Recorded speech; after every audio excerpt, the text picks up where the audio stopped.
Hello friends, कैसे हैं आप लोग। आज हम आपके लिए लेके आए हैं आर्थिक समीक्षा की सीरीज। जब तक आर्थिक समीक्षा पूरी नहीं हुई तब तक हम ये सीरीज बनाते रहेंगे। और आर्थिक समीक्षा कराना हम आप से वादा कर रहे हैं कि आर्थिक समीक्षा पूरा कराएंगे आपसे। ठीक है, आप यूट्यूब पर बने रहें और ये क्लास मुफ्त रहेंगी आपके लिए।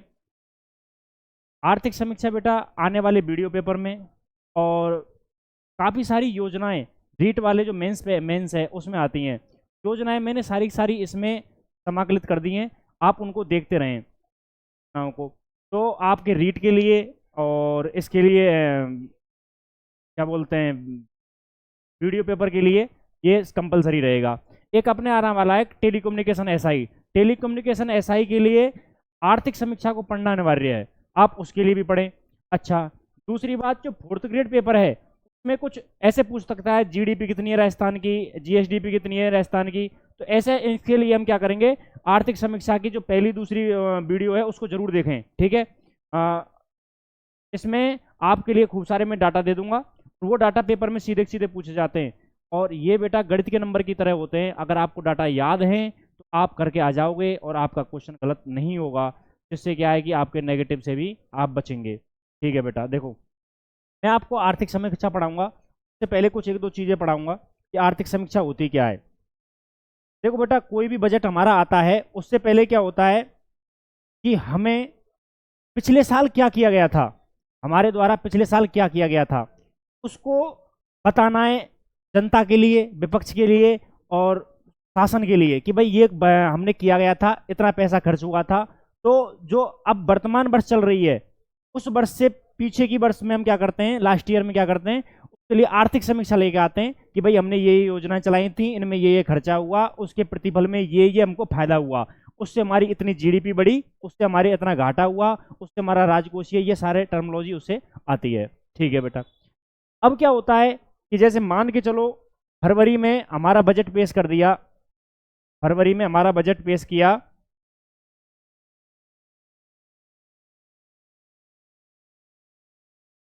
फरवरी 2025 में बेटा बजट पेश किया। तो हमें क्या करना है कि फरवरी 2025 में बजट पेश किया, उसके लिए दो डॉक्यूमेंट लेके आने होते हैं। एक तो बेटा लेके आते हैं हम आर्थिक समीक्षा। क्या लेके आते हैं? आर्थिक समीक्षा। वित्त मंत्री हमारे लेके आते हैं, वर्तमान में वित्त मंत्री कौन है हमारी, दिया कुमारी, तो वो लेके आई आर्थिक समीक्षा। आर्थिक समीक्षा लेने पर वो क्या है बेटा, जैसे देखो आर्थिक समीक्षा लेके आए तो उसमें क्या करना है हमें कि गत वर्ष 2023 और 24 के आंकड़े, 2023-24 के आंकड़े हमें क्या करने होते हैं, दिखाने होते हैं। सॉरी 24-25 के, इसमें क्या आंकड़े दिखाने होते हैं कि हमने क्या क्या किया है, हमने इस वर्ष क्या क्या किया है। ठीक है, उसका प्रतिफल क्या क्या निकला है। अब बेटा बजट आता है, बजट। अब बजट में क्या करना है हमें, बजट में क्या करना है हमें कि आने वाली साल में जो साल चलेगी अभी 2025 और 26, उसके लिए क्या करना है हमें, नई नई योजनाएं लेके आनी है, उसके लिए नई नई योजना लेके आनी है। जिस प्रकार जैसे हम देखते हैं हमारे घर में हम बैठे हैं, हमारे घर में हमें हिसाब लगाना है कि भाई हमने पिछली साल इतना पैसा खर्च किया, उसका हमें प्रतिफल ये मिला हमें। अब हम क्या करते हैं कि इस सेक्टर में और ज़्यादा, मान के चलो कि हम खेती में और ज़्यादा हम इन्वेस्ट करते हैं, उससे हमें और ज़्यादा बेनिफिट होगा, फायदा होगा। तो क्या करेंगे, अब आने वाले साल में हमने मान के चलो 20,000 रुपये और ज़्यादा खर्च करेंगे किसमें, या फिर नया ट्रैक्टर लेना है हमें, नया ट्रैक्टर लेना है हमें, ये क्या बताएंगे बजट में। और वो बजट कैसे बताएंगे बेटा, पुराने उसको देख के कि भाई हमने ये चीज़ें हमारी कमी रही थी, अब हमें ये कमी पूरी करनी है। तो हम क्या करेंगे उसमें, ये बजट बनाएंगे उसके लिए। ठीक है, और बजट क्यों बनाते हैं बेटा, इसलिए बनाते हैं कि हम कम से कम खर्च करके और अच्छे से अच्छा प्रतिफल प्राप्त कर सकें, अच्छे से अच्छा जीडीपी को बढ़ा सकें, जिससे अधिकतम जीडीपी को बढ़ा सकें, हम अधिकतम उत्पादन कर सकें, अधिकतम सेवाओं का उत्पादन कर सकें। ठीक है बेटा, अधिकतम पूंजी निवेश कर सकें। ठीक है, इसलिए हम क्या करते हैं, बजट को लेकर आते हैं। और बजट हमारा एक पूर्व में बताया गया आंकड़े होते हैं उसमें। ठीक है, तो देखो अब क्या है बेटा, 23-24 हमको देखनी है, जो गत वर्ष गई है उसके लिए देखना है 2023-24 के लिए कि भाई क्या क्या डाटा हमारे पास था कि भाई कितना क्या रहा है। ठीक है, 23-24 के लिए क्या क्या रहा है, गत वर्ष का देखना है हमें, गत वर्ष का देखना है। तो उसमें हम देखेंगे सबसे पहले एक टर्म आता है कि जीएसडीपी। क्या आता है बेटा, जीएसडीपी। सबसे पहले हमें जीएसडीपी के बारे में जानना है कि जीएसडीपी कहते किसे हैं। भाई जीएसडीपी कहते किसे हैं, इसको वैसे कहते हैं अपन सकल राज्य घरेलू उत्पाद। क्या कहते हैं, सकल राज्य घरेलू उत्पाद। जीएसडीपी को क्या कहते हैं, सकल राज्य घरेलू उत्पाद। आपने कभी जीडीपी सुना होगा, आपने कभी जीडीपी सुना होगा, जीडीपी सुना होगा आपने। तो बेटा जीडीपी होती है वो ओवरऑल होती है। जीडीपी किसके लिए होती है, ओवरऑल होती है। अगर हमारा स्टेट इधर देखिए, अगर हमारा जीडीपी, अगर हम स्टेट के लिए बात करते हैं, तो हम उसमें जीएसडीपी ग्रॉस डोमेस्टिक के बीच में हम क्या लेके आते हैं, स्टेट। क्या लिख देते हैं हम, state. Gross state domestic product. ठीक है, तो हम क्या है हमारा, बताओ, gross state domestic product, GSDP. ठीक है बेटा, इसके बारे में हमें पता होना चाहिए कि ये क्या है। तो देखिए क्या है, एक कोई क्षेत्र होता है, एक कोई राज्य होता है, उसकी एक अर्थव्यवस्था होती है बेटा। ये कोई राज्य है या कोई देश है, उसकी कोई अर्थव्यवस्था होती है। वो उसकी अर्थव्यवस्था एक सीमा के अंदर होती है, एक बॉर्डर के अंदर होती है। ठीक है, तो ये एक बॉर्डर है उसका, ये क्या है, बॉर्डर है उसका। ठीक है, अब क्या है बेटा, देखो कि किसी अर्थव्यवस्था के अंदर दोहरी गणना किए हुए बिना, कैसी गणना, दोहरी गणना किए होना, बार बार गणना में नहीं करनी है। ठीक है, निश्चित अवधि में उत्पादित समस्त अंतिम वस्तुओं एवं सेवाओं दोनों में देखना, वस्तु एवं सेवाओं का ये मौद्रिक मूल्य के योग को क्या कहते हैं बेटा, सकल घरेलू उत्पाद कहा जाता है। ठीक है, अब देखो जैसे देखो ये क्या है, एक राज्य है। क्या है बेटा, राज्य है। इस राज्य की सीमा के अंदर, ठीक है ना, दोहरी गणना नहीं करनी है आपको। दोहरी गणना किए बिना आपको क्या करना है, वस्तुओं का प्लस में सेवा का ध्यान रखना। क्वेश्चन में आएगा जीडीपी में हम करते हैं वस्तुओं को, क्या ऑप्शन ए आएगा वस्तुओं के लिए, फिर दूसरा आएगा सेवा के लिए, तीसरा आएगा ए और बी सेवा और वस्तुओं के लिए, और तीसरा और कोई चीज रख देगा, फैक्टर रख देगा। तो हमको ध्यान रखना है, क्या रखना है कि वस्तुओं प्लस सेवा दोनों के लिए। ठीक है ना, इनका हमें क्या करना है, अंतिम मौद्रिक मूल्य निकालना है। अंतिम मौद्रिक मूल्य का मतलब क्या होता है, जैसे देखो एक कार बन रही है, तो कार हमने बना के कितने पैसे में तैयार कर लिए, कितने रुपए में तैयार कर रही है, ये हमारा अंतिम मौद्रिक मूल्य होता है। ऐसे नहीं कि हम एक बार हमने पहिए का जोड़ दिया, एक बार स्टीयरिंग का जोड़ दिया, एक बार इंजन का जोड़ दिया, ऐसे नहीं। ठीक है, हमने ओवरऑल कार बनाई, ओवरऑल कार जो है हमारी कितने पैसे की है, कितने रुपए की बनके तैयार हुई है। अच्छा, उस रुपए के थ्रू हमारे उसको जोड़ेंगे, जोड़ने पर जो भी पैसा, सभी अंतिम वस्तुओं का उत्पादन करके और जो भी पैसा आएगा उसका टोटल करके उसको क्या बोलेंगे, हमारे राज्य की जीएसडीपी। क्या बोलेंगे बेटा, जीएसडीपी। ठीक है, तो हमारे राज्य की क्या हो गई बताओ, ये कि एक साल में जो हमारे द्वारा वस्तुएं और सेवाएं निर्मित की जा रही हैं, उनका अंतिम मौद्रिक मूल्य क्या कहलाता है बताओ, जीएसडीपी कहलाता है। ध्यान रखना है आपको ये चीज। ठीक है बेटा, अब कितना है सर, तो इसको हम दो तरीके से नापते हैं। देखो एक मिनट बता देता हूं ना, तभी आपको दिखेगा।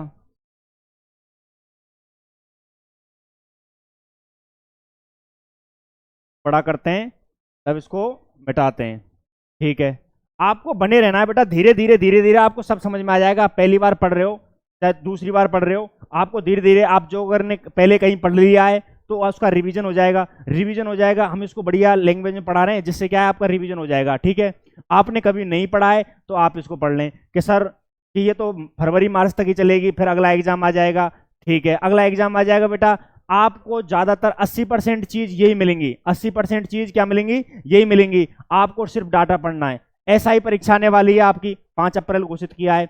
एसआई परीक्षा में बेटा आपको 80% चीज यहीं से पढ़नी पड़ेंगी, क्योंकि तो जैसे कि योजना है, वो योजना ऐसे ही है, उनके थोड़े मोटे डाटा चेंज करने हैं। उनके डाटा कैसे चेंज करने हैं, तो उन डाटा को हम चेंज कर लेंगे, इसलिए क्या है आपको पूरी पढ़नी है। अच्छा, हम जो सोच रहे हैं कि यार उसी को पढ़ लेंगे ना हम, तो जो अगली मार्च में आने वाली उसी को पढ़ लेंगे। बेटा अगली मार्च में आने वाली है, आपको 1 महीने का टाइम मिलेगा। 1 महीने का मात्र टाइम मिलेगा, अप्रैल में आपका पेपर है, तब आप पूरी योजनाओं को याद नहीं कर पाएंगे। अच्छा, मैं आपसे फिर भी कह रहा हूं कि 80% आर्थिक समीक्षा ऐसे की ऐसे ही होती है, उसमें परिवर्तन नहीं होता है। उसमें कुछ डाटा हैं जैसे जीडीपी के, जीएसबी के, प्रति व्यक्ति आय के, ये डाटा कुछ चेंज होते हैं, ठीक है। उन डाटाओं को 20% डाटाओं को हम 1 महीने में आपके लिए दे देंगे कि भाई ये डाटा चेंज हो गए, बाकी चीज वही है। तो आपको याद करने में दिक्कत नहीं आएगी। आपके पास अभी 5-6 महीने हैं, आप उन 5 से 6 महीनों का क्या कर सकते हैं, उपयोग कर सकते हैं, ठीक है। अच्छा देखो, अब क्या करना है बेटा, 2 तरीके से नापी जाती है जो हमारी जीडीपी है, वो 2 तरीके से देखी जाती है। कि सर 2 तरीके से कैसे कैसे देखी जाती है, देखो बताता हूं आपको।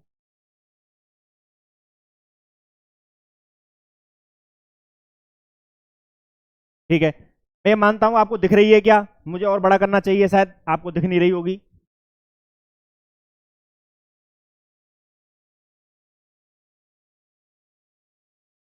देखो, इसमें क्या है कि हम 2 तरीके से इसको देखते हैं। कैसे देखते हैं 2 तरीके से,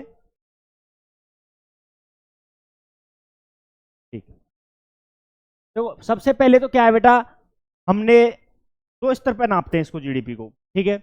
एक तो नापते हैं कि एक हम वर्ष फिक्स कर लेते हैं, क्या इस वर्ष के अकॉर्डिंग हम कितना वृद्धि हो रही है। एक प्रचलित वर्ष होती है, हर वर्ष कितनी वृद्धि हो रही है उसमें, ये देखते हैं। तो जो एक वर्ष फिक्स कर लेते हैं, उस वर्ष को निर्धारित कैसे करते हैं कि उस वर्ष में ना तो क्या हुआ हो, ना तो उस वर्ष में इतनी कमी हुई हो, ना उसमें एकदम उछाल आया हो उस जीडीपी में, ना तो उस वर्ष में जीडीपी में एकदम कमी हुई हो, ना एकदम क्या हो, उछाल आया हो। वो वर्ष स्थिर रही हो, वो वर्ष कैसी रही हो, स्थिर रही हो, उसको हम देखते हैं, ठीक है। अब हमारे लिए हमने एक सरकार ने क्या चुना कि एक वर्ष को फिक्स कर लेते हैं। किसको वर्ष को फिक्स कर लेते हैं, 2011-12 को। इस वर्ष को क्या बोलते हैं बेटा, अगर इस वर्ष के आधार पर, 1 मिनट, अगर इस वर्ष के आधार पर हम देखते हैं, अगर हम करते हैं तो क्या बोलेंगे उसको, स्थिर मूल्यों पर। क्या बोलेंगे, स्थिर मूल्यों पर, ठीक है ना।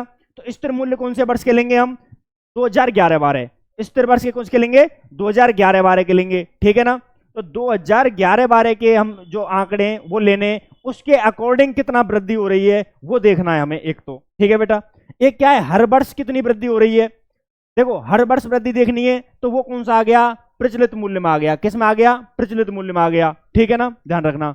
अब हम देखते हैं कि यार हमारे 2011-12 के अनुसार अगर हम देखें, उस बेस को बना के देखें कि मान के चलो ये जो पेन था उस टाइम पर कितने का मिल रहा था, 10 रुपए का मिल रहा था। वर्तमान में अब कितने का मिल रहा है, अब मान के चलो ये 20 रुपए का मिल रहा है। कितने का मिल रहा है, तो कितनी वृद्धि हो गई, इसमें दुगने की वृद्धि हो गई, ठीक है। तो एक तो ये देखना है कि 2011-12 में इतने का मिल रहा था। अब देखेंगे हम क्या कि लास्ट ईयर कितने का मिल रहा था, कि साहब लास्ट ईयर 15 रुपए का मिल रहा था, 5 रुपए बढ़ गया, ठीक है। तो अब कितना बढ़ा है, ऐसे करके अपन को देखनी है। तो ये तो देखनी है प्रचलित वर्ष में, क्या देखनी है, प्रचलित वर्ष में देखना है कि भाई प्रचलित वर्ष में कितना बढ़ा है, पिछले वर्ष से और अब तक का कितना बढ़ गया। एक देखना है हमें, कौन सा देखना है, स्थिर वर्ष। स्थिर वर्ष हमने कौन सी ली है, 2011-12। तो 11-12 के अनुसार कितना बढ़ गया जीडीपी हमारा, ये 2 डाटा हमें देखने हैं। और 2 डाटा देखने ही नहीं है बेटा, ये 4th ग्रेड में छप गया। आप इसको मान लो कि ये 4th ग्रेड में छप गया, ठीक है ना। आपको मैंने पेपर लीक कर दिया, 4th ग्रेड में क्या हो गया बेटा, ये छप गया, ठीक है। तो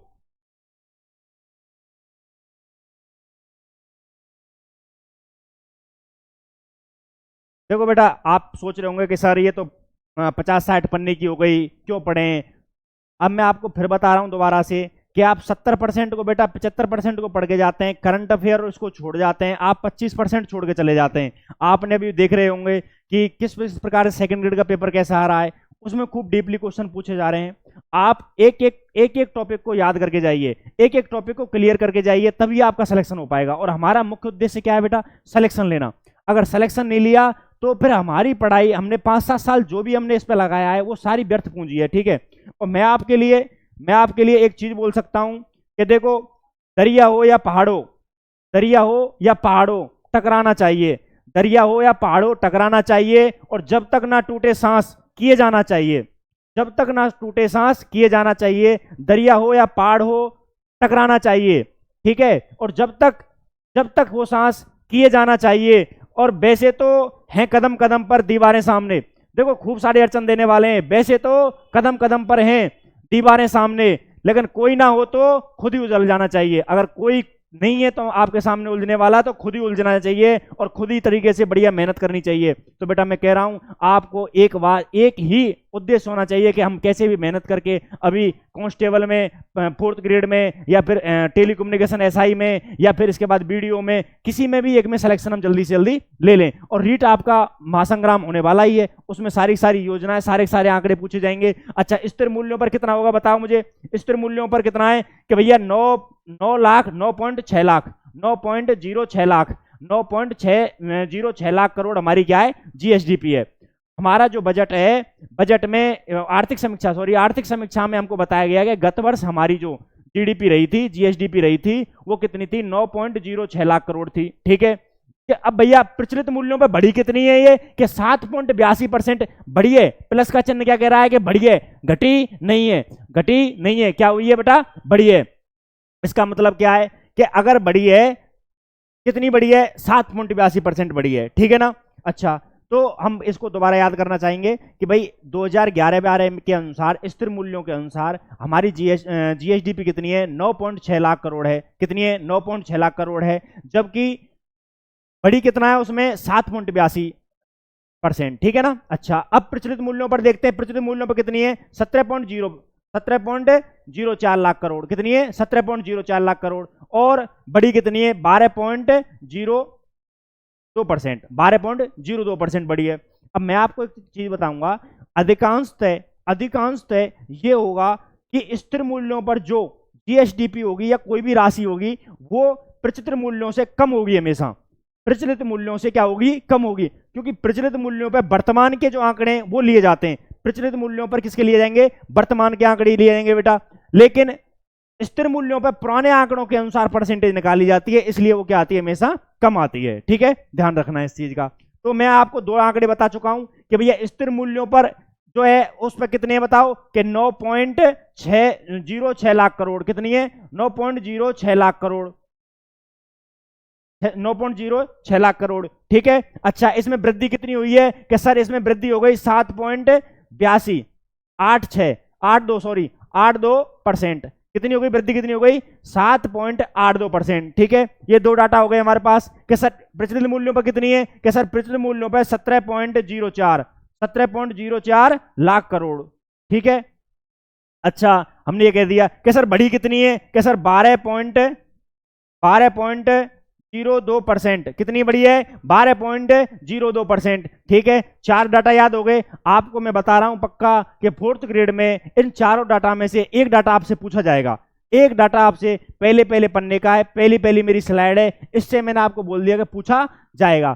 तो आप मुझे पहले बताएंगे कि स्थिर मूल्यों पे कितनी है बेटा, स्थिर मूल्यों पर कितनी है, 9.06 लाख करोड़। 9.06 लाख करोड़ हो गया, ये तो पैसे में देख लिया। अब परसेंटेज में कितनी बड़ी है, परसेंटेज में कितनी बड़ी है कि 7.82%। कितनी बड़ी है, 7.82% बड़ी है। अच्छा, हम कहेंगे प्रचलित मूल्यों पर कितनी है सर, कि प्रचलित मूल्यों पर भैया कितनी है, 17.04 लाख करोड़। कितना है, 17.04 लाख करोड़। ठीक है। अच्छा, बड़ी कितनी है, 12.02 करोड़। कितना है, 12.02%, सॉरी 12.02%। ठीक है, यह आपको याद रखना है। ठीक है। अच्छा बेटा, अब मैं इसको आगे करता हूं, 1 मिनट। क्या है, इसको मिटाना पड़ता है, इसको मिटाना पड़ेगा।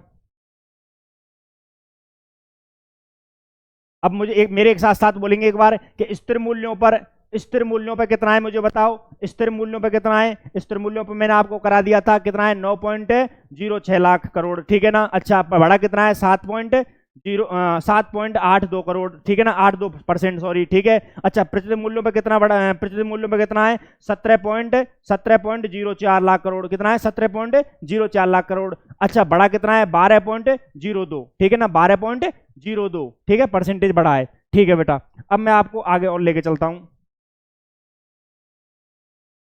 कि सर हमने तो देख लिया, राजस्थान का देख लिया, लेकिन हम किसके देखेंगे, भारत का देखेंगे। किसका देखेंगे, भारत का देखेंगे। देखो, भारत की जीडीपी में लगभग 4-5% का कंट्रीब्यूशन करता है, क्या करता है, राजस्थान करता है। तो उसके अकॉर्डिंग देखो आप कितना गुना हो गया। ठीक है ना, 4-5% का कंट्रीब्यूशन करता है, तो उसके अकॉर्डिंग कितना गुना हो गया कि भैया देखो कि स्थिर मूल्यों पर किस पर है, स्थिर मूल्यों पर जो है वो कितना है, भारत का कितना है स्थिर मूल्यों पे, तो इसको याद रख लेना है, इंपोर्टेंट याद रख लेना आप इसको। कितना है?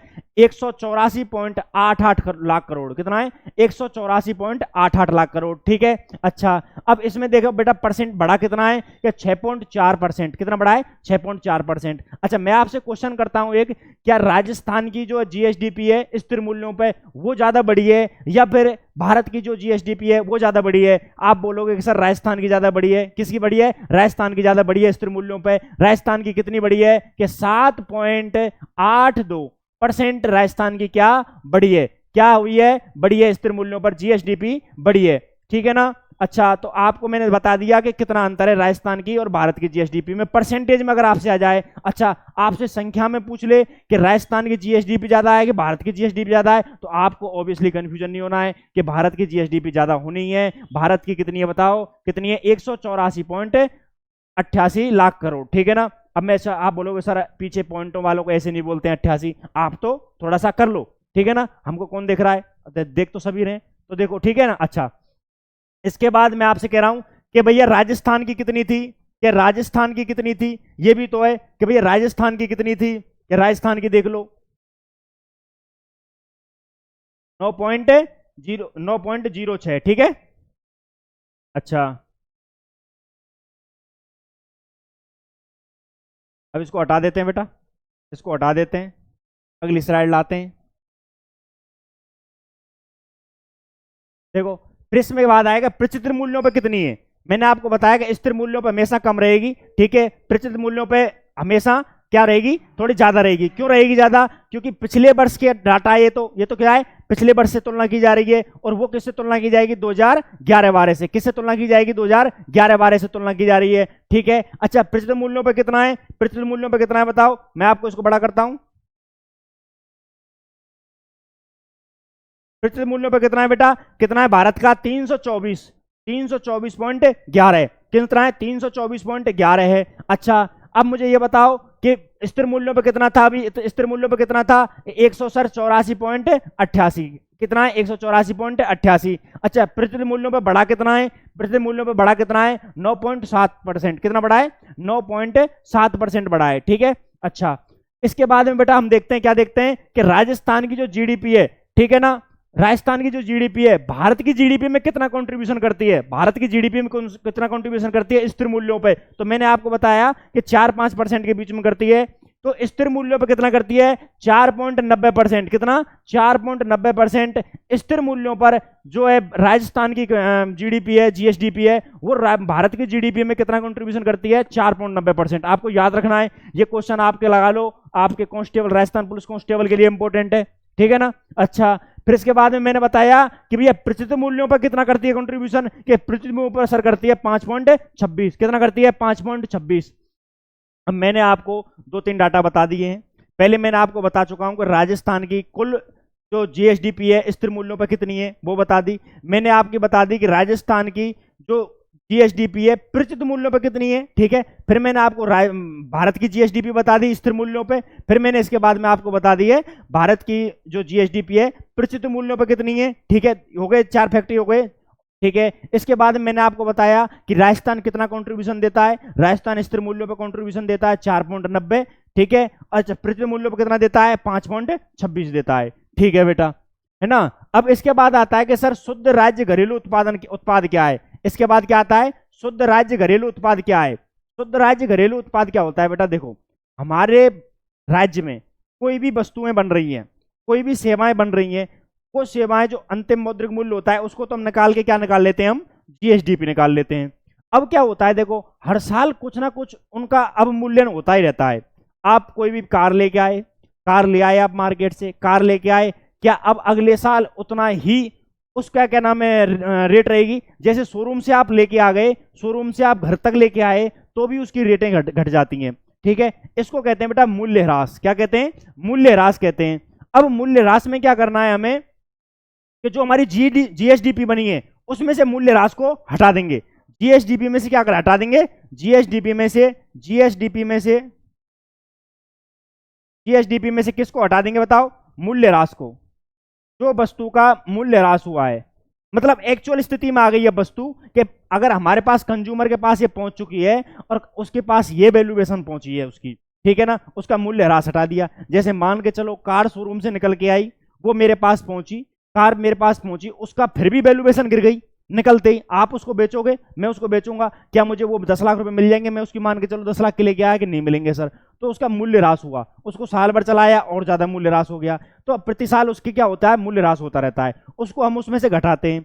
तब बेटा जो एक्चुअल वैल्यू निकल के आती है उसको क्या बोलते हैं हम? उसको क्या बोलते हैं? जीएसडीपी बोलते हैं, ठीक है ना, सॉरी उसको एनएसडीपी बोलते हैं। क्या बोलते हैं? एनएसडीपी। एनएसडीपी का क्या है, नाम से देखो, नेट स्टेट डोमेस्टिक प्रोडक्ट। क्या है? नेट स्टेट डोमेस्टिक प्रोडक्ट है, ठीक है। अच्छा, मैं समझा पाया हूं आपको, मैं सोच रहा हूं कि मैं आपको पूरा तरीके से इसको समझा पाया हूं, ठीक है।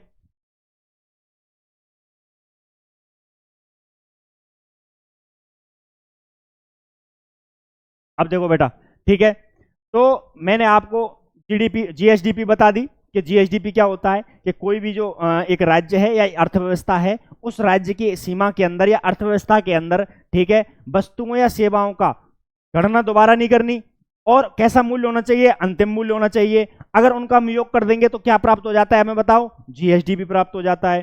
फिर मैंने आपको बताया कि सर जीएसडीपी दो प्रकार से देखी जाती है, स्थिर मूल्यों पर देखी जाती है, और दूसरी कैसे देखी जाती है? मेरे साथ बोलना, कैसे देखी जाती है? प्रचलित मूल्यों पर देखी जाती है। फिर मैंने बताया कि स्थिर मूल्यों पर जो देखी जाएगी वो कौन से, आप उस पर देखी जाएगी 2011 वर्ष 2011 और 12 के आधार वर्ष पर देखी जाएगी, ठीक है। प्रचलित मूल्यों पर वो हर वर्ष उसके तुलना की जाती है, ठीक है। इसके बाद में मैंने आपको बताया कि भारत की जीडीपी कितनी है, और प्रचलित मूल्यों पर कितनी है, और स्थिर मूल्यों पर कितनी है। फिर इसके बाद मैंने आपको बता दिया कि भाई तुलना करा दी, दोनों की तुलना करा दी, ठीक है। अब आते हैं किस पे बेटा? एनएचडी पे। एनएचडीपी मैंने आपको बता चुका हूं कि एनएचडीपी क्या है। एनएचडीपी सर ये है कि आपकी जो जीएसडीपी निकली है उसमें से मूल्य ह्रास को हटा दिया। हमारा कितना मूल्य ह्रास हुआ है उन वस्तुओं और सेवाओं के अंतिम मूल्य पे, ठीक है ना, कि वो उनका जो अंतिम मूल्य निर्मित हुआ उसको हम लेके आए, या कैसे भी मूल्य जो ह्रास हुआ है उसको हटा दिया, तो हमें क्या आ गया बताओ? नेट स्टेट डोमेस्टिक प्रोडक्ट आ गया, ठीक है। अच्छा, वो कितना है? देखो इसमें से फॉर्मूला है, आपको मैं इसको जो पीपीटी है इसको मैं आपको भेज दूंगा, इसको भेजने के बाद में आप इसको वापस पढ़ लेना, ठीक है। मैं इसको बेटा बड़ा करता हूं थोड़ा सा, मुझे लग रहा है कि आपको दिख नहीं रहा होगा, ठीक है, तो मैं इसको बड़ा कर देता हूं थोड़ा।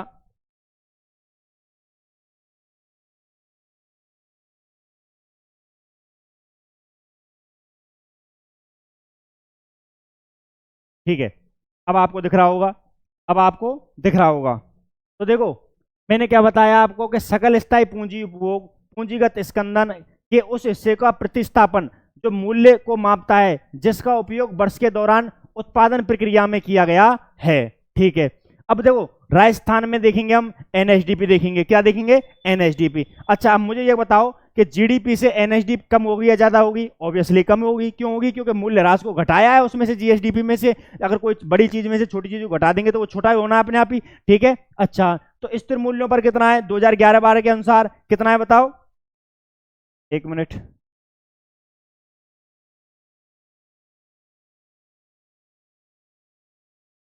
ये जा चुका है बेटा, ये जा चुका है, ये जा चुका है। चलो मैं जीएसबी का बताता हूँ, ठीक है ना, ये इसमें से एग्जिस्ट हो चुका है, ठीक है, एग्जिस्ट हो चुका है इसमें से, ठीक है। वैसे मैं आपको बता ही देता हूँ, वैसे मैं आपको बता ही देता हूँ कि हमारा वो इस टाइम पर एनएचडीपी कितनी है, स्थिर मूल्यों पर बेटा कितनी है, स्थिर मूल्यों पर कितनी है, मैं नया पेज निकालता हूँ। स्थिर मूल्यों पर कितनी है कि स्थिर मूल्यों पर कर सर 7.96, कितना है? 7.96 लाख करोड़ है, ठीक है। आप पीपीटी में देख लेना एक बार, कितना है? 7.96 लाख करोड़ है, ठीक है। कि उसमें परिवर्तन कितना हुआ है कि सर वृद्धि कितनी हुई है? कुछ वृद्धि हुई है क्या उस वर्ष से? कि हाँ सर वृद्धि हुई है, कि 8.36 की वृद्धि हुई है। कितनी हुई है? 8.36% की इसमें क्या हो गई? वृद्धि हो गई सर, ठीक है। सॉरी 8.36 नहीं, 8.03, 8.03 की क्या हुई है? वृद्धि हुई है इसमें। अच्छा, फिर इसके बाद में हमने बताया कि भाई प्रचलित मूल्यों पर क्या है सर? कि प्रचलित मूल्यों पर सर के 15.25 लाख करोड़ है। क्या है? 15.25 लाख करोड़ है, ठीक है। इसके बाद में कि सर इसकी प्रतिशत कितनी वृद्धि हुई है, इसमें प्रतिशत में कितनी वृद्धि हुई है कि देखो 12 दूना 24, तो 12 दूना यहाँ 23 आ रहा है, कितना आ रहा है 23% वृद्धि हुई है। ठीक है, अच्छा तो ये डाटा हमारे पास हो गए। तो मैं आपसे कह सकता हूं कि देखो मैं आपको 2-3-4 डाटा हैं, उनको मैं आपको दोबारा से रिवीजन कराता हूं। ठीक है, उनका कैसे रिवीजन कराना है हमको, तो देखो कैसे रिवीजन कराना है कि मैं राजस्थान की, क्या करना है बेटा, मैं राजस्थान की इधर लिख देता हूं आपकी जीडीपी, क्या लिख देता हूं, जीडीपी या जीएसडीपी, एक ही बात है। ठीक है ना, अच्छा वो लिखी कि सर वो कितनी है, कि भैया वो ऐसी है कि 9 पॉइंट प्रतिशत मूल्यों पर कितने, अच्छा स्थिर मूल्यों पर, किस पर, स्थिर मूल्यों पर लिख देता हूं कि सर वो आई है आपकी 9.06 लाख करोड़ यार। ठीक है, वो है गई कि अब इसमें भैया वृद्धि कितनी हुई है, कि वृद्धि हुई है इसमें 7.82 की क्या हो गई, वृद्धि हो गई इसमें।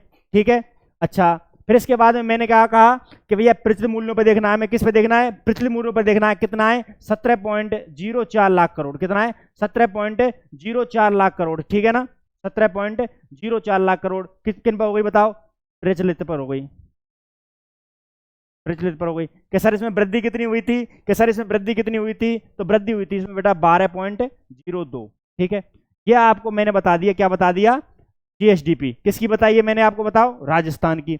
अब भारत की जानने से पहले एक बार भारत की एनएचडीपी देख लेते हैं, क्या देख ले, एनएचडीपी देख लेते हैं। एनएचडीपी किस पे देखेंगे बताओ, सबसे पहले देखते हैं अपन स्थिर मूल्यों पर, किस पे देखेंगे, स्थिर मूल्यों पर देखेंगे। तो मैंने अभी आपको बताया था, कितनी है कि भैया 7.96 लाख करोड़, कितनी है 7.96 लाख करोड़ हो गई। फिर मैंने आपको बताया था कि बड़ी कितनी है, मैंने आपको बताया था बड़ी कितनी है कि 8.03% आपकी बढ़ गई। ठीक है, फिर मैंने कहा कि अभी आप प्रचलित मूल्यों पे देख लो कितना है, ये तो स्थिर मूल्यों पे देख लिया कि प्रचलित मूल्यों पे कितना है, कि मैंने आपको बता दिया था 15.25, प्रचलित पर कितना है बताओ, 15 प्रचलित पर कितना है 15.25 लाख करोड़। मैंने कहा कि इसमें वृद्धि कितनी हुई है, कि आप कहेंगे कि सर इसमें हुई है वृद्धि 12 दूना 24 पर यहाँ करना है 23%, कितना हुआ है 23% इसमें वृद्धि हुई है। कि ठीक है सर ये भी बढ़िया हुआ। अब इसके बाद आगे और क्या है सर, इनके आगे भी बताएंगे सर।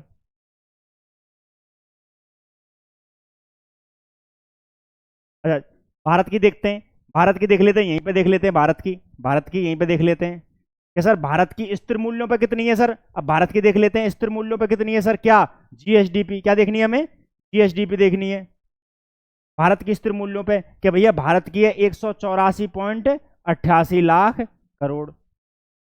भारत कितनी हो गई 184.88 लाख करोड़। के बड़ी कितनी है, मैंने कहा कि राजस्थान से कम बड़ी है, तो राजस्थान से कम कितनी बड़ी है 6.4%, कितनी बड़ी है 6.4% बड़ी है। फिर मैंने कहा कि भैया ऐसा है कि प्रचलित मूल्यों पर कितनी है, कि मैंने कहा 324.11 लाख करोड़। ठीक है, फिर मैंने कहा कि भैया बड़ी कितनी है, मैंने कहा बड़ी कितनी है भैया कि 9.7 लाख, 9.7%, सॉरी 9.7%।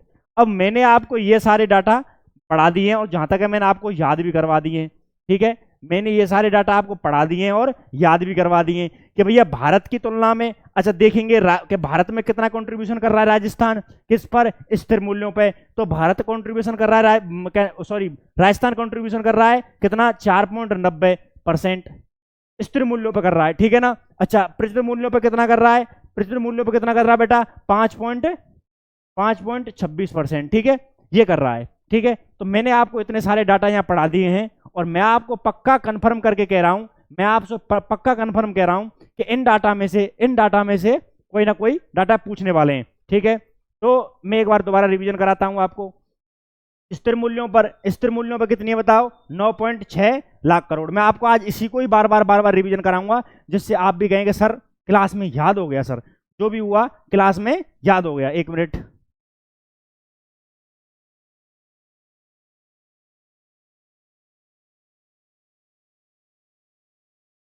हाँ ठीक है बेटा।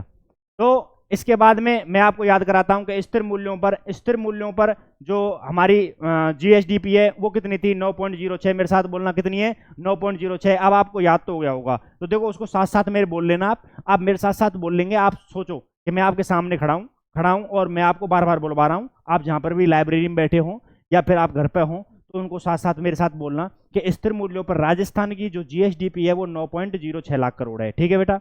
अच्छा, उसमें वृद्धि कितनी हुई है कि उसमें वृद्धि हुई है 7.82 लाख, सॉरी 7.82% वृद्धि हो गई, और 9.06 लाख करोड़ थी, उसमें वृद्धि कितनी हुई है बताना, कितनी हुई है 7.82। ठीक है ना। अच्छा, प्रचलित मूल्यों पर कितनी हुई है कि प्रचलित मूल्यों पर 17.04 है सर, कि उसमें वृद्धि कितनी हुई है बेटा कि वृद्धि हुई है उसमें 12.02, कितनी हुई है 12.02 हुई है। ठीक है। कि स्थिर मूल्यों पे कितना है कि सर स्थिर मूल्यों पे एनएसडीपी है, स्थिर मूल्यों पे क्या है एनएसडीपी है, वो कितनी है कि स्थिर मूल्यों पे जो एनएसडीपी है वो 7.96 लाख करोड़ है। कि सर वृद्धि कितनी हुई है, वृद्धि हुई है 8.03, वृद्धि कितनी हुई है 8.03 हुई है। फिर वो कहेंगे कि सर प्रचलित मूल्य पे कितनी है, तो उन्होंने कहा 15.25 लाख, 15.25 लाख करोड़। अच्छा, वृद्धि कितनी हुई है 12.23। भारत की आपने देख ही ली, भारत की 184.88, इधर जीएसडीपी कितनी है 324 सॉरी जीएसडीपी प्रचलित मूल्यों पर कितनी है 324.11 लाख करोड़। ठीक है, वृद्धि 6.4 हो गई उसमें, और ये अपनी कितनी हो गई 9.7 हो गई। ठीक है बेटा, ये आपको मैंने डाटा पूरे कराई दिए। चलो, इसके बाद है बेटा सकल राज्य वर्धन। ठीक है ना। अब देखो क्या होता है,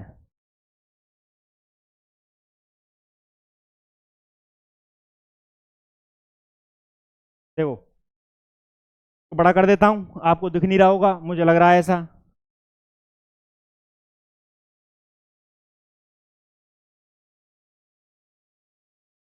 ठीक है, अब आपको दिखेगा, अब आपको दिखेगा ये डिस्प्ले पर। ठीक है, तो अब मैं आपको बताने वाला हूँ, देखो जीएसबी है, हमने पहले जीडीपी पढ़ ली, हमने फिर क्या पढ़ लिया एनएचडीपी पढ़ ली। अब हम क्या करते हैं, क्षेत्रवार गणना करनी होती है बेटा किसी चीज की। ठीक है, हमारे पास 3 क्षेत्र होते हैं, हमारे पास कितने क्षेत्र होते हैं 3 क्षेत्र होते हैं। ठीक है, मैं पेंसिल लेता हूं, पेन लेता हूं दूसरा ब्लैक के अलावा।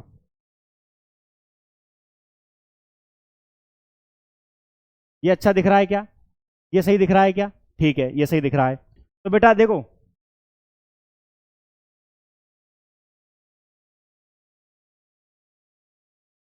अब मैं ये कहना चाह रहा हूं आपसे कि देखो 3 क्षेत्र होते हैं हमारे, एक तो होता है बेटा कृषि, क्या होता है कृषि होता है। ठीक है, पहला। एक होता है बेटा हमारे उद्योग, क्या होते हैं उद्योग होते हैं। ठीक है, दूसरा होता है, तीसरा होता है हमारा सेवा क्षेत्र। अब इन क्षेत्रों की क्षेत्रवार गणना करनी है हमें, तो उसके लिए हम उपयोग करते हैं, किसका उपयोग करते हैं जीएसबीए के, ग्रॉस स्टेट वैल्यू एडेड। क्या बताओ, ग्रॉस स्टेट वैल्यू एडेड। ठीक है। अच्छा, इनका हम उपयोग करते हैं। अब इसके लिए कितना कितना बताया गया है कि सर सभी के लिए अगर हम अलग अलग जानकारी करेंगे इससे फायदा क्या होगा, कि सर कुछ फायदा है कि नहीं, कि टोटली कर लिया, कि सर सबसे बड़ा फायदा हमारा क्या होता है कि किस सेक्टर में हम कम हैं, किस सेक्टर में हम और ज्यादा कुछ कर सकते हैं, किस सेक्टर में हमारी क्या संभावना है, या किस सेक्टर में हम फालतू के पैसे लगा रहे हैं, इस सेक्टर में हमें ज्यादा पैसे नहीं लगाने चाहिए। ठीक है, या इस सेक्टर में अपने आप ही बढ़ रहा है तो हम दूसरे सेक्टर को पकड़ लेते हैं। ठीक है, ये सारी चीजों की कल्पना हम बेटा जीएसबी के अकॉर्डिंग करते हैं। किसके अकॉर्डिंग करते हैं, जीएसबी के अकॉर्डिंग करते हैं। इसको भी पहले तो क्या है कि टोटल को देखते हैं कि टोटल जीएसबी कितना है, कि स्थिर मूल्यों पर कितना है और प्रचलित मूल्यों पर कितना है। स्थिर मूल्यों पर वही किसके अकॉर्डिंग नापेंगे, देखो वही किसके अकॉर्डिंग है 2011-12, किसके 2011-12 के अकॉर्डिंग। ठीक है, कितना है कि सर 8.22 लाख करोड़, कितना है 8.22 लाख करोड़ है सर। ठीक है, इसमें वृद्धि कितनी हो गई 6.29%, कितनी हो गई 6.29% हो गई। कि ठीक है सर, फिर प्रचलित पर कितना है, प्रचलित पर कितना है बेटा 14.28, ऐसे याद रखना 14 दूनी 28, तो उसमें जीएसबी में कितना है 14 दूनी 28, 14.28 हो गया। ठीक है, फिर इसके बाद हमें क्या करना है 11.86, 11.86 क्या है इसकी वृद्धि हुई है। तो हमें ये देख लिया, दोनों डाटा देख लिया बेटा हमने। पहला डाटा क्या देखा, पहला डाटा क्या देखा कि जीएसबीए में कितनी है 8.22 लाख करोड़, हमने जीएसबीए में क्या देख लिया कि भाई इतना स्थिर मूल्यों पर योगदान है इसका। ठीक है, जीएसबीए का।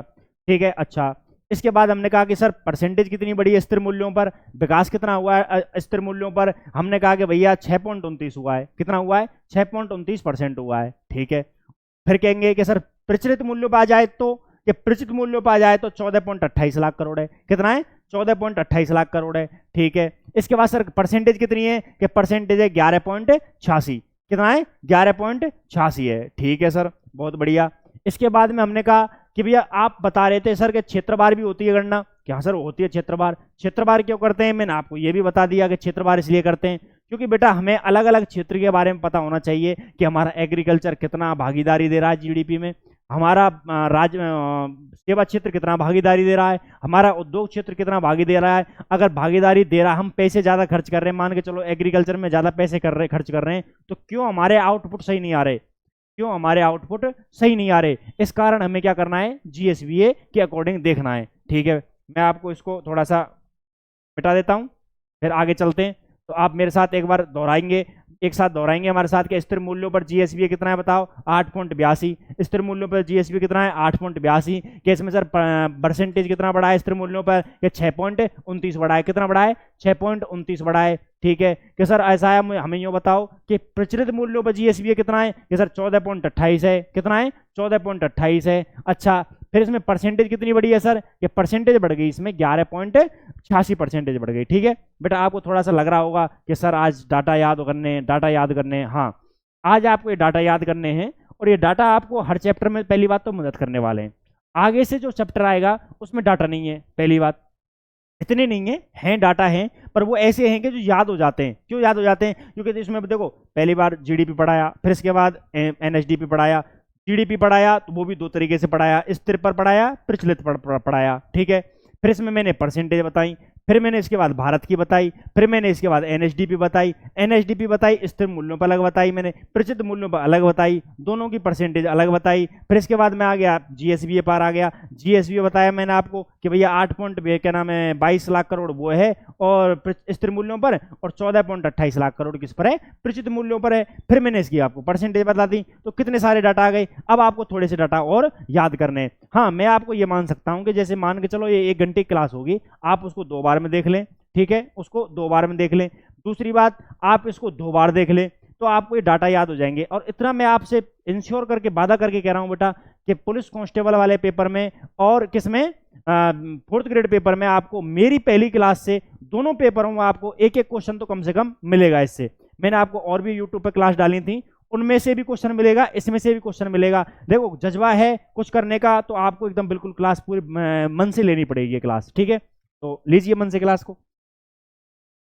अब बेटा देखते हैं, अब हम क्या देखते हैं कि सर आप हमको क्षेत्रवार बताओ, आप हमको क्षेत्रवार बताओ। तो क्षेत्रवार क्या देखना है कि सर क्षेत्रवार देखते हैं पहले सेवा क्षेत्र में कितना मिल रहा है। सेवा क्षेत्र में कितना मिल रहा है कि सर सेवा क्षेत्र में आ रहा है, आपको दिख रहा है क्या कि सर स्थिर मूल्यों पर कितना है 45.7%। स्थिर मूल्यों पर कितना है मतलब 45.7% है। अच्छा, उसने कही कि सर प्रचलित मूल्यों पर कितना है कि सर थोड़ा सा ही अंतर है 45.92%, 45.92%। तो इधर कितना हो गया 45.7%, उधर कितना हो गया 45.92%। ठीक है, अच्छा चलो आगे चलते हैं। तो देखो इधर इधर ही लिख देता हूं मैं सारा, है ना। 1 मिनट, मैं भूल जाता हूं बेटा कि इरेजर करना है, पहले पहले वो इस पे सेलेक्ट पे करना है और उसके बाद ही ये बड़ा होगा, इसके बाद ये क्या होगा बड़ा होगा।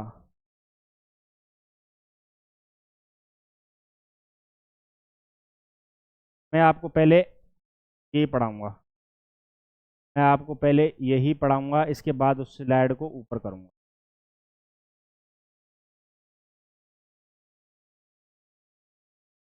ठीक है, देखो मैंने अभी सेवा क्षेत्र में, मैंने आपको सेवा क्षेत्र में क्या पढ़ाया, मैंने आपको सेवा क्षेत्र में पढ़ाया कि सर कि जो हमारी स्थिर मूल्यों पर किस पर है, इस स्लाइड में अलग अलग बन गई है, वैसे एक साथ ही होनी चाहिए थी। स्थिर मूल्यों पर, सेवा क्षेत्र में स्थिर मूल्यों पर।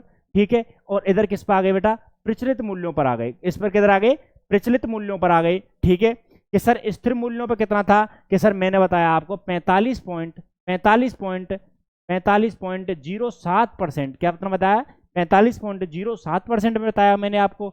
अच्छा, प्रचलित मूल्यों पर कितना बताया, स्थिर पे तो ये हो गया, प्रचलित मूल्यों पर कितना बताया कि सर आपने बताया 45.92%। कितना बताया 45.92% बताया कि ठीक है सर, ये तो सेवा क्षेत्र में हो गया सर। अच्छा, फिर कहे कि सर आपने उद्योग क्षेत्र में कितना बताओगे कि उद्योग क्षेत्र में बताएंगे बेटा 28.39 लाख %, 28.39%। कितना 28.39%। कि जो हमारा मान के चलो आप 100% डाटा है, 100% हमारा जीएसबी योगदान है, उसमें से लगभग जो है 45% हमारा कौन सा करता है कि सर 45% हमारा सेवा क्षेत्र करता है, स्तर पे भी और प्रचलित पर भी। थोड़ा पॉइंटों का अंतर है कि ठीक है सर 45 रुपए तो हमें किसने दे दिए, सेवा क्षेत्र ने दे दिए। अब कहेंगे सर उद्योग क्षेत्र ने कितने रुपए दिए, कि सर उद्योग क्षेत्र ने 100 में से हमें 28.39 पैसे रुपए दे दिए। कितना दे दिए, 28.39 रुपए दे दिए उसने हमें। अच्छा, तो सर प्रचलित पर कितना दिया, कि थोड़ा सा कम 27.16%। कितना, 27.16% दे दिया। किस पे दिया बेटा, प्रचलित पर दिया। ठीक है, तो हमें दो चीज पढ़ ली कि सर सेवा क्षेत्र में वो दे रहा है कितना, 45। कितना दे रहा है, 45। अच्छा, पॉइंटों में देखते हैं कि स्थिर पर कितना हो गया, 45.7 हो गया। ठीक है, प्रचलित पर कितना हो गया, 45 पॉइंट कितना हो गया बेटा, 0.92% हो गया। ठीक है, अच्छा सर उद्योग क्षेत्र में कितना कर रहा है, उद्योग क्षेत्र में 100 में से कितना कर दिया बेटा उसने, 28.39% कर दिया स्थिर मूल्यों पर। प्रचलित मूल्यों पर कितना कर दिया, कि 27.16% कर दिया उसने। कि ठीक है, कि सर एग्रीकल्चर में, कि बेटा एग्रीकल्चर हमारा क्या है, सबसे कम योगदान देता है एग्रीकल्चर। जबकि आपको मैं बताऊं कि एग्रीकल्चर में लगभग हमारे 52% लोग वाग किस में लगे हुए हैं, एग्रीकल्चर में लगे हुए हैं। तो अब हमको यह बताओ कि आपने कहा कि सर जीएसबी क्यों देखते हैं। अब आपको पता चला कि जीएसबी क्यों देखते हैं, कि सर जीएसबी इसलिए देखते हैं कि जिस क्षेत्र में हमारे सबसे ज्यादा योगदान करने में लगे हुए हैं, सबसे ज्यादा रोजगार मिल रहा है, उस क्षेत्र का कंट्रीब्यूशन कितना है हमारे जीएसबी में या हमारी आर्थिक उन्नति में कितना है, कि 26.54% है। कितना है बेटा, 26.54% है। किस पर, स्थिर मूल्यों पर। कि सर प्रचलित मूल्यों पर कितना है, कि 26.92% है। ठीक है, 92%। अब हमारे पास डाटा आ गए बेटा 6।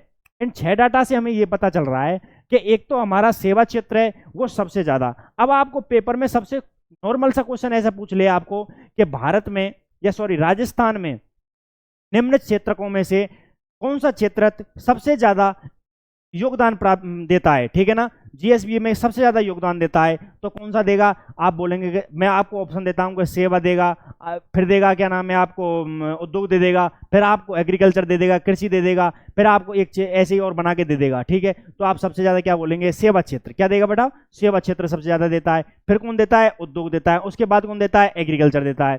ठीक है, तो बेटा देखो जिस इकोनॉमी में, किसी भी इकोनॉमी में अगर उद्योग ज्यादा देते हैं, देखो सेवा होता है नौकरी, सेवा का मतलब बेटा नौकरी करना। ठीक है ना, नौकरी ये क्या हो गई, एक तरीके से नौकरी पेशा इसमें ज्यादा आता है। कि जैसे देखो डॉक्टर है वो आपको उद्योगों के तहत कुछ कर रहा है या वो सेवा दे रहा है, कि सर सेवा दे रहा है। वकील क्या कर रहा है बेटा, सेवा दे रहा है। टीचर क्या कर रहा है, सेवा दे रहा है। तो ये सेवा क्षेत्र है हमारे। बेटा राजस्थान हो या भारत हो, सभी में सेवा क्षेत्र को ज्यादा प्राथमिकता दी जाती है। इसमें यह माना जाता है कि भाई हमने काम सीख लिया, अब इस काम को हम डिलीवर कर सकते हैं, इसमें हमारा घाटा नहीं है। पर्सनली स्तर पर देख सोचा जाता है इस स्तर को। ठीक है ना, कि यार मैं पर्सनली काम करूंगा, कोई दिक्कत नहीं है, मैंने ये सीख लिया अब। अच्छा, उद्योगों को बेटा हमारे यहाँ पर थोड़ा कम तवज्जो दी गई। इस कारण से क्या है, उद्योग मध्यम में है, उद्योग क्या है, बीच में है। एग्रीकल्चर में बेटा देखो रोजगार तो वो 50% या 52% है, उनको दे रहा है ये क्षेत्र, लेकिन उत्पादन इतना नहीं हो रहा, क्योंकि उसमें क्या है, छदम बेरोजगारी रहती है, प्रचंड बेरोजगारी रहती है। ठीक है, कि मान के चलो वहां पर क्या लग रहे हैं, कि वहां पर साहब 8 आदमी लग रहे हैं, जबकि काम वो 2 आदमी कर सकते हैं। इसलिए क्या है कि रोजगार तो 8 आदमियों को दे रहा है, लेकिन क्या है 2 आदमी वहां पर काम करके और इतनी जीडीपी में योगदान कर सकते हैं। ठीक है, इसलिए क्या है कि सबसे कम योगदान किसका है बेटा, कृषि का है। सबसे कम योगदान किसका है, कृषि का है। ठीक है, मैं आपको एक बार दोबारा रिवीजन करा देता हूं कि सर सेवा क्षेत्र का कितना है, कि 45.07% है। कितना है, 45.07% है। फिर आपके बाद कहेंगे कि सर प्रचलित मूल्यों पर कितना है, कि 45.92% है। ठीक है, फिर कहेंगे आपके सर सेवा उसका उद्योग क्षेत्र का कितना है, कि 28.39% है। कितना है, 28.39% है। फिर कहेंगे सर आप प्रचलित मूल्यों पर कितना हो गया, कि 27.16% हो गया। 27 पॉइंट कितना हो गया, 16% हो गया। ठीक है, इसके बाद आप कहेंगे एग्रीकल्चर में कितना है, कि सर एग्रीकल्चर में कितना है, कि 26.54 हो गया। कितना हो गया, 26.54 हो गया। उसमें 26.92 हो गया। ठीक है ना, अच्छा प्रतिशत पर ये मैंने आपको डाटा बता दिए इतने सारे। तो मैंने आपको 3 चीजें पढ़ाई हैं, ज्यादा चीजें नहीं है। मैं थोड़ा आज की क्लास को स्लो लेके चलूंगा और भी ज्यादा स्लो करूंगा अभी इसको, धीरे धीरे। इसलिए स्लो करूंगा क्योंकि बेटा इसमें डाटा पढ़ रहे हैं, तो हम धीरे धीरे इस क्लास को स्लो करते हैं। ठीक है, अच्छा मैं आपको कुछ पर्सनल चीजें 2 एक चीज पूछता हूं। क्या आप क्वेश्चन निकाल रहे हैं, क्या आप प्रीवियस ईयर के क्वेश्चन निकाल रहे हैं सारे के सारे। जैसे आप मान के चलो हिस्ट्री पढ़ रहे हो, पॉलिटी पढ़ रहे हो, कोई भी सब्जेक्ट पढ़ रहे हो, उसके प्रीवियस ईयर के क्वेश्चन निकालो। क्यों निकालो, क्योंकि आप जब तक क्वेश्चन नहीं निकालेंगे, आप जैसे आर्थिक समीक्षा है, आज मैं आपको फर्स्ट चैप्टर के आने वाले टाइम में इस पे टेलीग्राम चैनल पे क्या डाल दूंगा, क्वेश्चन भी डाल दूंगा, तो आपको पता चल जाएगा कि सर क्वेश्चन कैसे आते हैं।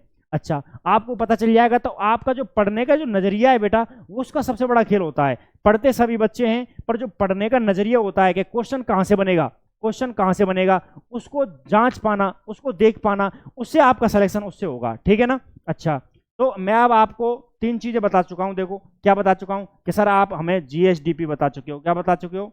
जीएसडीपी बता चुके हो। पहला ओवरऑल ये हो गया सर। इसमें आपने सर राजस्थान की भी बता दी हमें, राजस्थान की भी बता दी और भारत की भी बता दी। थैंक यू सर, आपने सुन लिया हमें। दूसरी बात, इसके बाद मैंने बताया आपके लिए एनएसडीपी क्या होती है। क्या बताया? एनएसडीपी क्या होती है, ठीक है।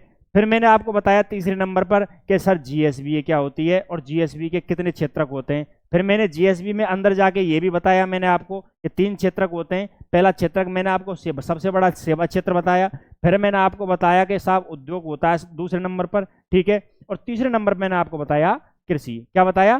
कृषि बताया। तो मैंने आपको कितने क्षेत्र बता दिए? 3 क्षेत्र ये बता दिए, ठीक है बेटा। अच्छा, अब मैं आपको इसके बाद बताने वाला हूं, क्या बताने वाला हूं? प्रति व्यक्ति आय। क्या बताऊंगा? प्रति व्यक्ति आय बताऊंगा। प्रति व्यक्ति आय मैं आपको बताता हूं।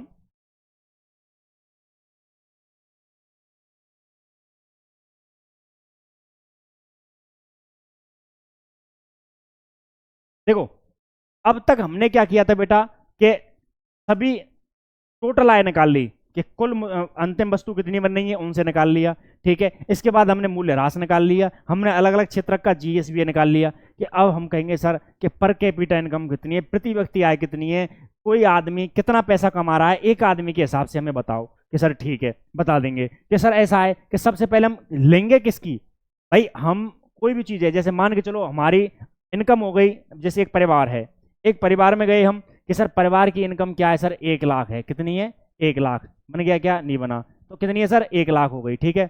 अच्छा, कितनी हो गई? 1 लाख हो गई कि 1 लाख इनकम हो गई कि सर इसमें 10 सदस्य हैं। कितने? 10 सदस्य। तो एक आदमी के हिस्से में कितना पैसा आ रहा है कि उसने पैसा कमाया कि सर ऐसा है कि 10,000 रुपये पर मंथ के कमाया इसने, या हम क्या बोल देंगे 10,000 मंथ के कमाया, या मान के चलो 1 लाख रुपए उस परिवार की आय क्या है? 1 लाख रुपए प्रति वर्ष है। कितनी है? प्रति वर्ष में। तो 10 पर्सन है तो कितना कितना कमा लिया उन्होंने? 10,000 रुपए प्रति वर्ष कमा लिया, ठीक है। अब हमने कहा कि सर ऐसे हमारी भी तो आय है, अब हमारे पास कितनी आय कि सर हमारे पास 2-3 आय हैं, उनमें से किसको निकालेंगे? ये बड़ा कन्फ्यूजन हो रहा है कि ये बड़ा कन्फ्यूजन हो रहा है कि सर आपने हमको बताया था कि भैया आय तो एक ये भी है, जीएसडीपी भी है। क्या है? जीएसडीपी भी है। आपने कहा कि सर आय तो क्या है? आय तो जीएसबीए भी है, जीएसबीए भी है कि सर आय तो क्या है? आय तो सर एनएसडीपी भी है, एनएसडीपी है भी है। किसमें से निकालेंगे कि सर ऐसा है, आप देखो राज्य की आय बन रही है, किसी के पास कोई भी चीज जा रही है, मूल्य ह्रास हो रहा है, आप उसमें से निकालो। आप किस में से निकालो? कि शुद्ध राज्य घरेलू उत्पाद में से निकालो। आप किस में से निकालेंगे? शुद्ध राज्य घरेलू उत्पाद में से निकालेंगे। कैसे निकालेंगे? कि आप ऐसा करो, जो भारत का या राजस्थान का शुद्ध राज्य घरेलू उत्पाद है, शुद्ध राज्य घरेलू उत्पाद है, उसमें मध्य जो वर्षीय, मध्य वर्षीय, ठीक है ना, वर्ष के मध्य में जो भी हमारी क्या है जनसंख्या है, जो भी हमारी जनसंख्या है, जैसे हमने किसका भाग दिया था? जैसे 10 का भाग दिया था परिवार की आय में, कितने सदस्य थे? 10। उसमें क्या है कि आपकी जो भी जनसंख्या है उसका भाग दे दो। तो कौन सी जनसंख्या दे देंगे? मध्यवर्षीय, मध्यवर्षीय, ठीक है ना, और जनसंख्या, कुल जनसंख्या का भाग दे देंगे। तो सर क्या निकल के आ जाएगा? कि सर ये निकल के आ जाएगा कि आपके राज्य का प्रत्येक आदमी कितना पैसा कमा रहा है या कंट्रीब्यूट कितना कर रहा है औसतन। कि ठीक है सर, ये दे दिया। तो इसका सूत्र क्या निकाला हमने कि एनएसडीपी बटे मध्यवर्षीय कुल जनसंख्या, मध्यवर्षीय कुल जनसंख्या, जो हमारी कुल जनसंख्या है वर्ष के मध्य में, उसका क्या कर देंगे? हम भाग दे देंगे। मान के चलो हमने नापनी है कि 2023-24 की करनी है, तो 23-24 के जो मध्य का महीना आता है या मध्य का दिन आता है, उस टाइम पर वहां की जनसंख्या कितनी थी, उसका क्या कर दे रहा है? हमको भाग देना है। किस में देना है? अब आपसे क्वेश्चन करेगा ये, मैंने आपको इकोनॉमी का क्वेश्चन बता दिए कि भाई जीडीपी क्या होती है, मैंने आपको बता दिया कि जीएसबी क्या होता है, मैंने आपको बता दिया कि एनएसडीपी क्या होती है। अब मैं आपको बता रहा हूं प्रति व्यक्ति आय क्या होती है। प्रति व्यक्ति आय का क्वेश्चन पूछ लेगा वो आपसे कि एनएसडीपी क्या बताओ, कि एनएसडीपी बटे मध्यवर्षीय जनसंख्या, ठीक है ना। अच्छा, आपसे पूछ लेगा कि एनएसडीपी की क्या परिभाषा होती है या फिर सूत्र क्या है, आप कहेंगे सर जीडीपी, आप कहेंगे कि जीडीपी या जीएसडीपी, माइनस के क्या कह देंगे, एक ही बात है, जीडीपी या जीएसडीपी बोल दो, ठीक है, कि जीडीपी, फिर प्लस में क्या करेंगे सर, कि प्लस में क्या, माइनस में क्या करेंगे, मूल्य ह्रास, क्या करेंगे, मूल्य ह्रास। तो आपको ये 2-3 फॉर्मूले याद कर लेने, ये पेपर में आते हैं। मैं आपको आगे चल के राजकोषीय का, राजकोषीय मैं जब पढ़ाऊंगा आपको, प्रबंधन पढ़ाऊंगा, उसमें राजस्व घाटे का बताऊंगा, उसमें राजकोषीय घाटे का बताऊंगा, ठीक है। तो ये फॉर्मूला हम पढ़ेंगे इसमें, तो हमारे इकोनॉमिक्स में जो फॉर्मूले आते हैं वो वहां पे काम आएंगे, ठीक है ना, इकोनॉमिक्स का।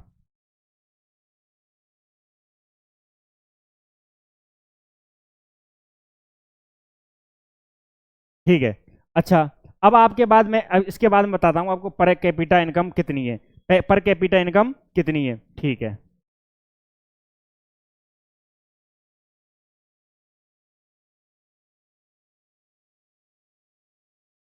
मैं आपको आज राजस्थान की बता देता हूँ, कल भारत की बताऊंगा आपको, फिर उससे तुलना करनी है कि वह कितनी है, ठीक है।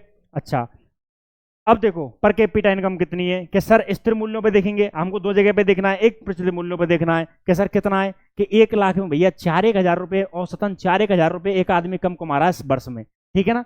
मतलब क्या है कि 96,600 कितनी है बताओ, 38 है, 96,638 रुपया क्या पर कैपिटा इनकम है, कि राजस्थान का अगर स्थिर मूल्यों के अनुसार देखा जाए, आधार वर्ष जिसमें 11-12 माना जाए, कि तब पर कैपिटा इनकम कितनी है, पर कैपिटा इनकम कितनी है, कि भैया 96,638 रुपये। तो आपको मोटा मोटा याद रखना है कि 96,000 रुपये, ठीक है ना, पेपर में छपेगा आपके में पक्का, ठीक है। अच्छा, तो भैया परसेंटेज कितना बढ़ी, कि भैया ऐसा है, पिछली उससे साल से देखेंगे हम कितना परसेंट बढ़ गई, 6.88% बढ़ गया, ठीक है।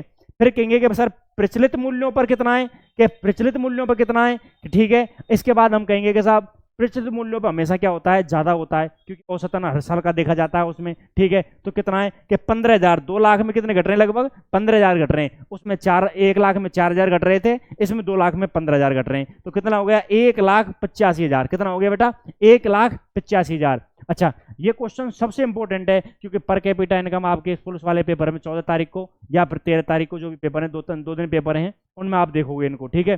तो पर कैपिटा इनकम बेटा देखना कितना है, 96,000 तो किसका है बेटा, स्थिर मूल्यों पर, ठीक है। और प्रचलित मूल्यों पर कितना है, कितना है, आपको 1,85,000, ठीक है। अच्छा, कि सर इसमें परसेंटेज कितना बढ़ा है, कि परसेंटेज स्थिर मूल्यों पर बढ़ा है 6.88, ठीक है। और इस प्रचलित मूल्यों पर कितना बढ़ा है, 11.04, 11.04, तो स्थिर पर बढ़ गया आपका 6.88, और स्थिर मूल्य पर कितना बढ़ गया, 6.88 बढ़ गया, ठीक है। और प्रचलित पर बढ़ गया 11.04, ठीक है।